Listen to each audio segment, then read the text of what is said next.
नमस्ते, मैं हूँ कविता मोदानी कविता की कलम से।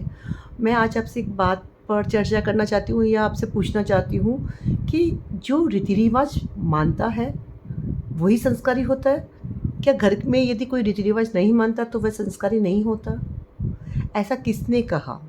बहुत से लोगों की ऐसी धारणा होती है कि भई वो बच्चा तो रीति-रिवाज नहीं मानता, वो कहाँ मतलब उसको संस्कार से जोड़ देते हैं।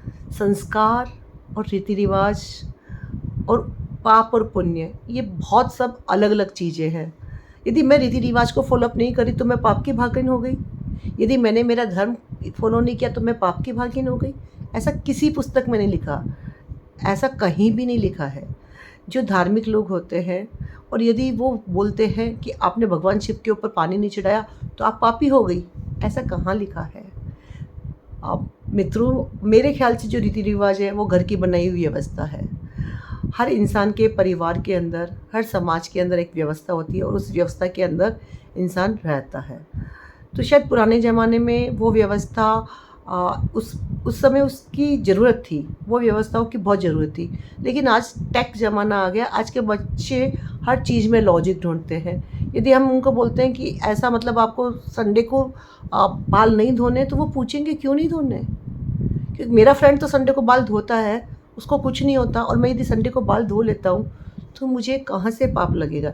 मतलब एक इंसान संडे को बाल धो रहा है तो उसको पाप नहीं लगेगा और एक इंसान संडे को बाल धो रहा है तो उसको पाप लगेगा। तो भाई ये जो रीति-रिवाज है ना, ये हमारे बनाए हुए रीति-रिवाज है। यदि उसको हम फ़ॉलो अप करते हैं, तो ये आपकी ज़रूरत के अनुसार यदि आप फ़ॉलो अप कर सकते हो तो आप उसे करो। लेकिन यदि उसके ऊपर आप किसी के ऊपर थोपते हो, तो ऐसा बिल्कुल भी नहीं है और आज के बच्चे तो बिल्कुल अपने आप पर थोपने वाली किसी भी वस्तु को स्वीकार नहीं करते हैं।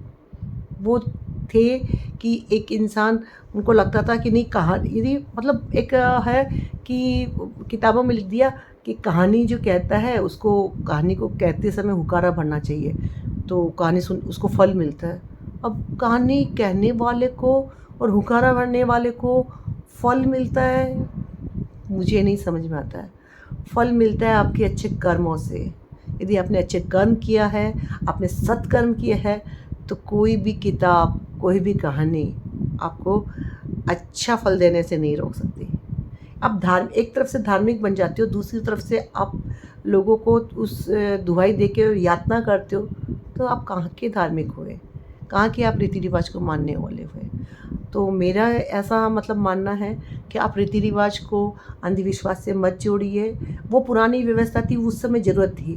लेकिन आज की जो ज़रूरत है, उसके अनुसार चलना सीखिए। बहुत से लोग होते हैं पुरानी परंपराओं को छोड़ना ही नहीं चाहते हैं। चाहे उसके लिए वो उनको भूखा रहना पड़े, प्यासा रहना पड़े। अरे अभी की जो लाइफ़स्टाइल है, यदि आपको कोई प्रॉब्लम है, डायबिटीज़ है और आप व्रत नहीं कर सकते तो मत कीजिए।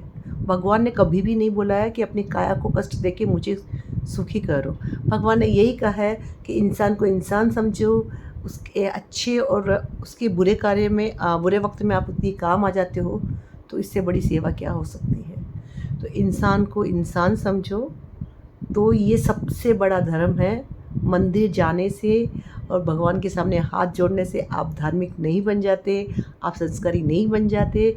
संस्कारी आप जब बनोगे, जब आप इंसान को इंसान समझोगे, जब आप उसके बुरे वक़्त में उसके साथ खड़े रहोगे और जब इंसान को आपकी ज़रूरत पड़ेगी, तो आप उसके सामने खड़े रहोगे।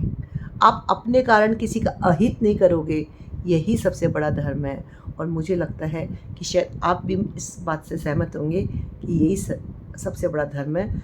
तो प्लीज़ आप जो बच्चे जो स्त्रियाँ या जो भी है, यदि वो मंदिर नहीं जाती है, पूजा नहीं करती है, लेकिन वो अपनी वजह से किसी को भी अहित नहीं करती है, तो वो सबसे बड़ी धार्मिक, वो सबसे बड़ी संस्कारी महिला है, व्यक्ति है और बच्चा है।